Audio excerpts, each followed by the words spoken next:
Bist du sympathisch und wirst nicht ernst genommen? Der größte Regulationsnerv in unserem Körper ist der Sympathikus. Es ist jedoch der Parasympathikus, der Stress abbaut. Das heißt für uns, nicht nur das Gefühl zählt, denn wenn wir im normalen Lebensmodus sind, dann können wir entweder denken oder fühlen. Erst wenn wir uns mit unserer Herzkohärenz, mit unserem höheren Bewusstsein verbinden, dann können wir sowohl als auch.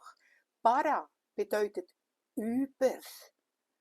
Also gehe in dein Überbewusstsein und du wirst ernst genommen.